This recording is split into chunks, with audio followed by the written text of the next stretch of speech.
بسم الله الرحمن الرحيم. مرحبا بجميع متابعينا في هذا المقطع اللي باش نتناول فيه خطأ شائع عند كثير من المترشحين، خاصة في امتحان الرقصية. يكون الخطأ هذايا باهظ الثمن، وهو الصعود على الرصيف، لأنه خطأ إقصائي، وذلك عند الانعطاف لليمين في دورة اليمين.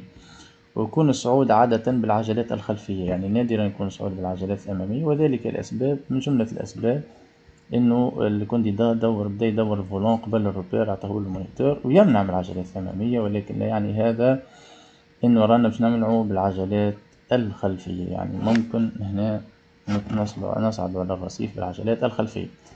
السبب هذا ما يهمنيش برشا، يتعالج معناها الروبير، معناها يعلم لك المونيتور تاعك. ولكن في هذا المقطع باش نحكي على التراجكتوار نتاع العجلات، اللي هو السبب الثاني انه كثير من المترشحين ظنا منه انه كي يدور الفولون في الاتجاه هذا، يعني في التراجكتوار هذا، العجلات الخلفية زادة باش تمشي في نفس الاتجاه. وهذا خطأ، لأنه السيارة فيها مغزل واحد موجه للمغزل الأمامي، لي رو ديريكتريس يكونوا على المغزل الأمامي، ولكن العجلات الخلفية راهي ما توجهش، وبالتالي الريون متاعها متاع التراجكتوار متاعها راهو أضيق من الريون متاع التراجكتوار متاع العجلات الأمامية، مما يؤدي إلى أنه العجلات الخلفية تكون أقرب إلى المادة من العجلات الأمامية.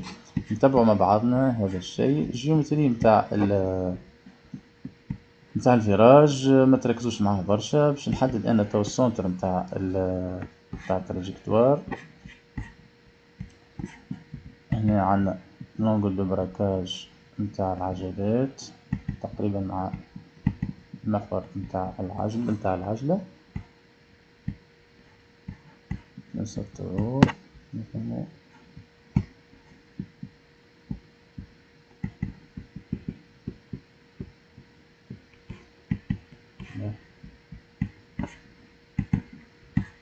الزاوية هذه ما بين العجلة والخط اللي استرسمته هذا العمودي هي لونغل دو براكاج نتاع العجلة. باش نسهل الأمور، هي نفس لونغل اللي تكون غادي تكون هنا واحدة السونتر.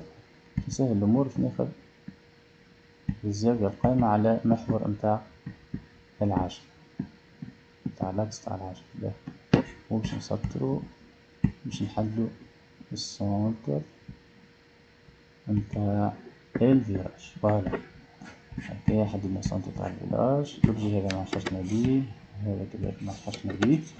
هذايا السونتر نتاع الفيراج. نجيبو البركارة متاعنا نحطو الإبرة متاعنا على السونتر. هنا التراجكتوار متاع العجلة باش يكون هكا، يعني باش تمشي هكا العجلة متاعنا، والعجلة الأمامية اليمنى والعجلة الأمامية اليسرى باش تمشي هكا. نشوفو هنا التراجكتوار متاع العجالي. ولكن العجلات الخلفية راهو الشيء مختلف تماما. نبدأ مع بعضنا. شغل هنا العجلات الخلفية،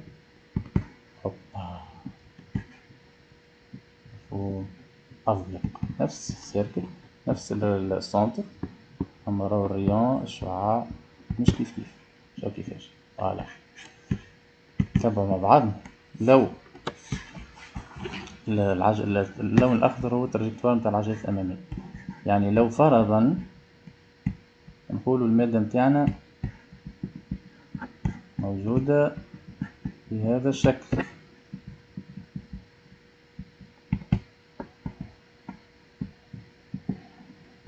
ولا مش صحيح باش نمنعو بالعجلات الأمامية شوف آمنة، ولكن شوف شو يصير العجلات الخلفية باش تطلع على المادة. يعني لازم نعتبرو هذا الشيء ونردو بالنا،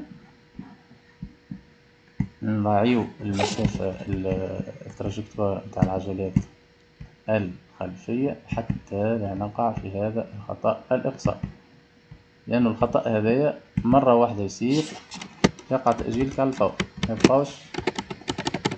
ميبقاوش يستناو فيك يعطيوك مهلة باش تصلح، لا، يقع تأجيل على الفور.